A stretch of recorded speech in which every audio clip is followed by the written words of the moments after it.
Hello buddies, this is Chris Sniper. Ito yung area natin ngayon na ipakita namin ang remapping para makatulong naman sa mga treasure hunter na walang alam.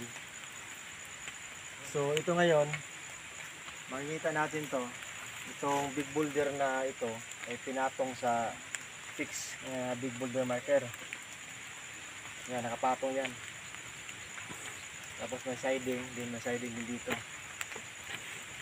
Okay. So ngayon, ito kita natin. Itong big boulder na ginamitan nila ng triangle. Ayun. Yan. Ay, sukat to. So, pati natin. 8. So, 8 inches.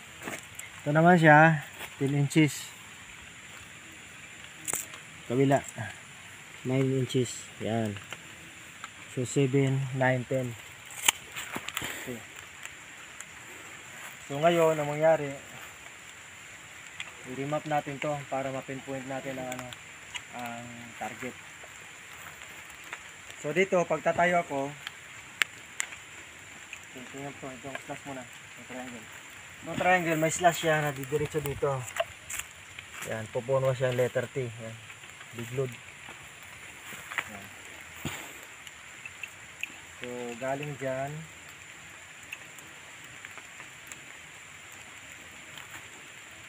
kukumpas tayo. So may metal element ito, letter Y. So 315 degrees to, then 135 to dig site. Pakita mo magnetic. Teka.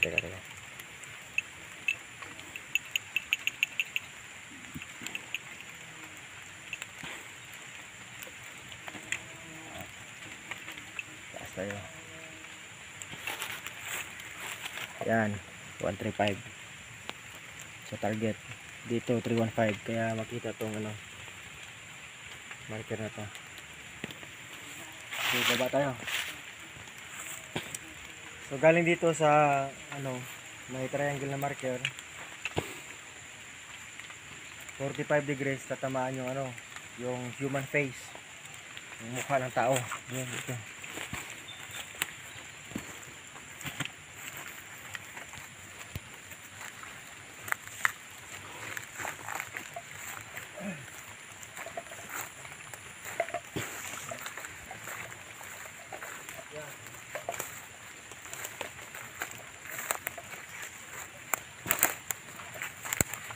Diyan lang yan. Makita to, mukha na siya ng tao.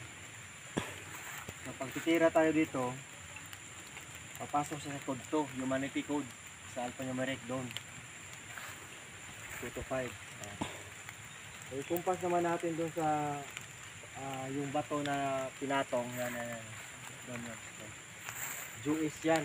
Yan, Jewish. Yan. Okay. So galing dito yung human face, yan, 25 meters. So tama tayo sa sa target natin, 2 to 5. So 25 meters kasi naka white degrees. Yan, passage. Tingnan mo passage na yan. Dito naman passage.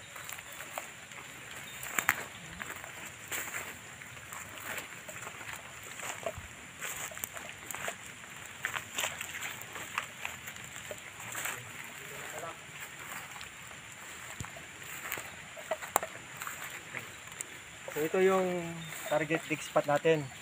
So galing dito may passageway yan. Ito passage patungo sa big boulder marker na ipinatong. Nakaano siya sa compass. Teka.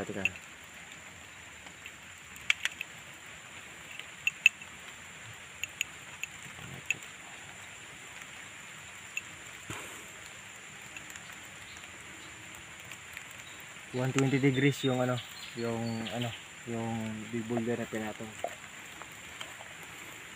So ito yung pinahukay natin. So kung tingnan natin, naka wall type na to. Yan. wall type. Pero may arrowway. Ito yung pansin natin, arrowway yan. Ito siya. Patungo sa dig site natin na teka. Magnetic.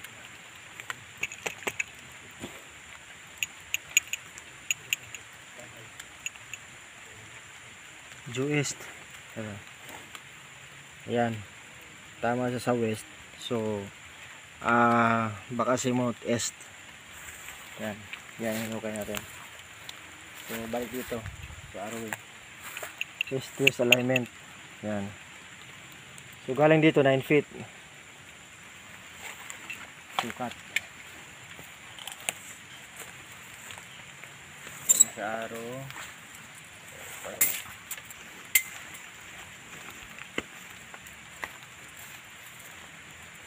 Sa arrow lang. Yan. Choice tayo. So, yan. 9 feet. Yan. Okay, so ito yung dig site.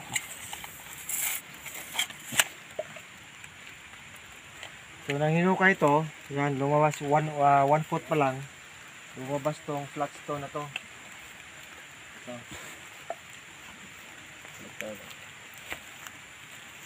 Yan. So dito mismo sa gitna yan. Tapos may mga katabi na maliit na bato yan. Okay. So tapos nakalak pa yan, may mga bato pa to sa ilalim. So ito yung center shaft. Ito yung hukayin atong sa ilalim. So ang dimensions, tatakbo siya ng 2x3 yung istaka. Yan. Parang nicho na ano. Nicho na maliit. Ayan. Tapos yun ang ano natin pinaka benchmark. Yun na ba ito? May passage tapos yung takbo. So itong triangle indication ng chamber. Yeah. So pag hukayin to, ang item nasa loob ng kwarto. Nasa loob ng chamber. Ito siya, triangle. Okay? So ganito kasimple ang pag-remap. So ang mangyari nito, ang operation na lang. Pag hukay nito, diretso-diretso na, pero lakihan na itong butas. Tistig lang to para makita na natin hidden trend marker yan. So nakasentro na yan, na makita natin na backfold. So that means direct under na. Marami pang marker sa paligid, pero focus na tayo dito kasi naka-walling type na yan, tapos may passage. So ito yung dig site, tapos ang pag-operate dito direct under na. So dapat walang lihis, walang drifting na mangyari kasi delikado yan. So direct under dig site, kukunin ng perimeter ito, 4x4 o 5x5, yung direct under na. So yun lang buddies. Hopefully may natutunan kayo sa sa remapping. Remapping lang yan. Kasi umulan dito, nagmamadali kami. So at least may idea kayo pag may mga marker. Kung ay ng fulcrum point, tapos coordinate markers, lahat yan ay surface terrain markers o STM. Tapos pag wrenching, mayroong HTM yan, or hidden terrain marker na makita. Okay? So pag palalima na to, mas marami pang hidden terrain marker. Tapos may mga inventory marker ang maabot natin ang plane layer para sa chamber. Before chamber, may flat layer yan. So ito yung dig site. So kung tingnan natin, nakapaligid yung mga big boulder. So ito yung pinaka proper procedure bago mag full bus operation. Naka remap muna, yaris natin lahat ang traceable burial layout, hanapin natin, tapos makuha natin dig site, yun na, trenching o test dig para makita hindi dito mababaw pa lang, lumabas na may center point talaga, sa sinto talaga yung bato nakuha, tapos may mga nakalakpan na bato sa paligid. So hindi na natin abuti pang 3 feet kasi lumabas na sa 1 foot, tapos maulan pa ang site dito sa site, maulan. So yun lang buddies, bansay. Tapos may another video pa tayo na kasunod dito. Okay, let's sleep and explore. Chris Sniper once again.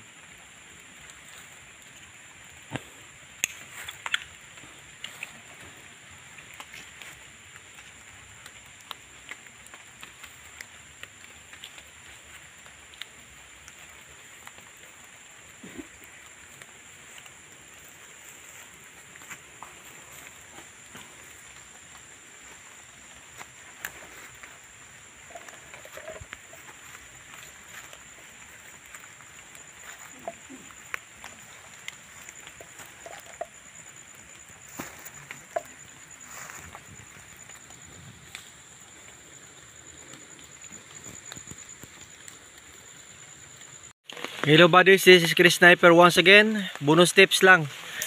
Ayan, perfect hole na may 3 inches ang diameter, tapos ang paloob niya pahaba is 8 inches.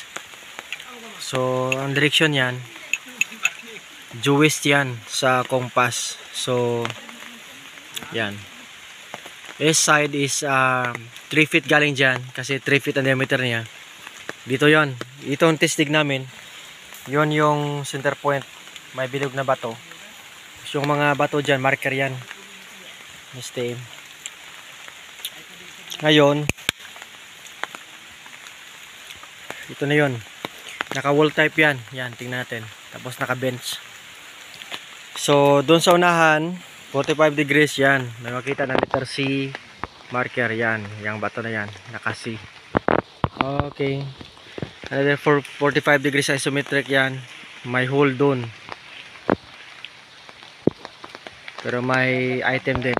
Okay, so ngayon ang mangyari, dig site na to, matestig na 3 feet yun, lumabas yung malaki na bato galing dyan 3 feet yan. So para lang center ang dig site, makatulong sa iba na naghukay, huwag gawin sukaan ng site, dapat tama yung target. Dito bro,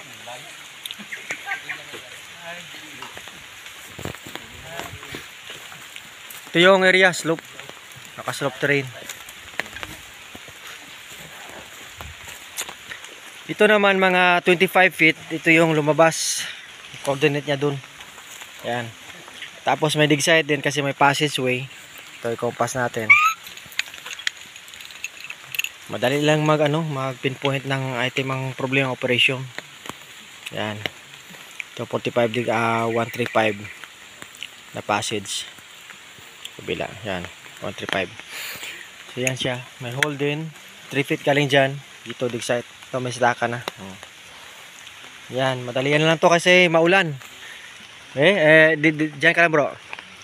Ito yung si Black Shadow yan nakaulan, nakapayong pa kami. Yan. So okay na to. Ito yun, double hole to. Yan. May hole, tapos may hole pa sa ilalim yan. So 3 feet galing dyan ang dig site. Ito, madali na to. Kita nyo yung staka, yan ang dimension ng item.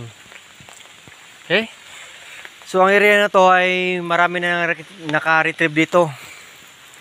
Kasi inupahan ng dol, tapos may mga inchik din na naka-hits. Yan, maraming bato-bato. So ang ginawa nila dito, kada dig site, marami kami na testig, may mga bato ng bilog sa ilalim. Yan. So sili lang. Yan, perfect hole yan. Yan, tandaan, pag perfect hole, fulcrum point yan.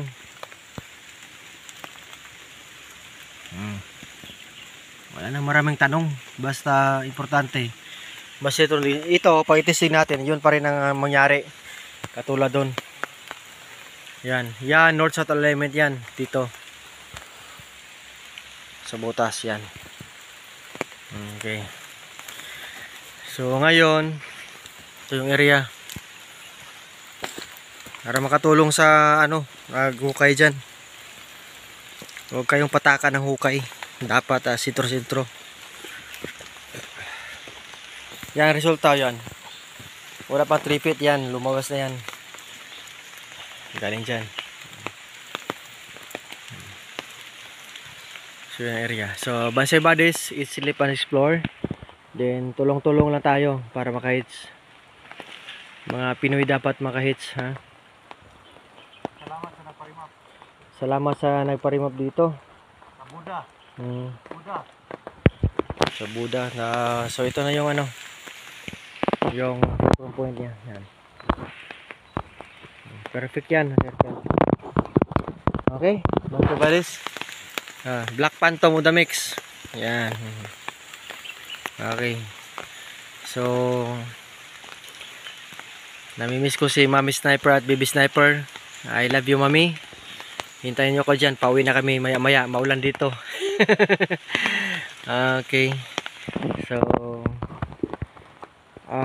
base buddies, yung sa magpapatulong naman sa pag-remap, pa-schedule lang kayo kay Black Phantom kasi masyado akong busy. So, magtulungan tayo. Tulong-tulong lang para maka-hits. Yan, sample lang yan ng actual trenching. Yan, may siding pa yun, no? Yan.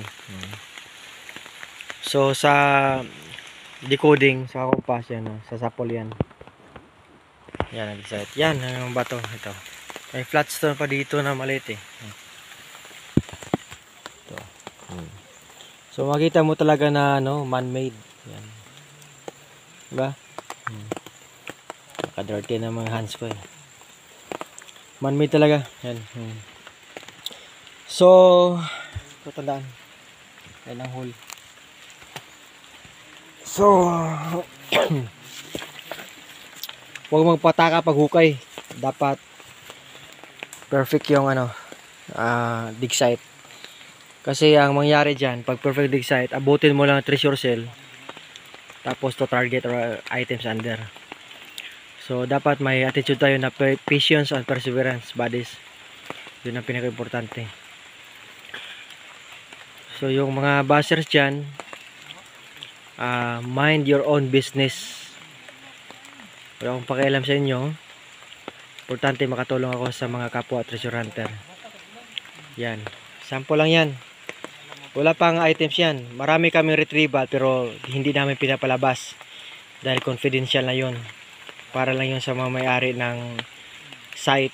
Then, tinatawag natin na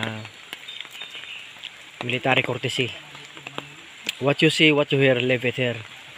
So, gagawa kayo ng operasyon nyo. Tapos, pag mag-retrieve kayo, sa inyo na yan. No problema yan. Yan ang area. Tinatam na ng mga rubber plants yan. Yan, sample lang yan, buddies, ha. Para may matutunan kayo. So, dapat hindi masayang yung pera, yung oras natin, saka yung trabaho natin. Dahil investment on treasure hunting, hindi to laro-laro, buddies. Gastos ka lang ng pera. So, dapat proper procedure before full blast operation. Okay. Yun yung sample yan. Diyan mismo yan. Very unusual. Yan. Okay. So, yun lang. Tapos, sana makahits ang mga Pinoy treasure hunter ng maraming deposit. Kasi maraming nabaon dito ang Imperial Japanese Army sa Pilipinas.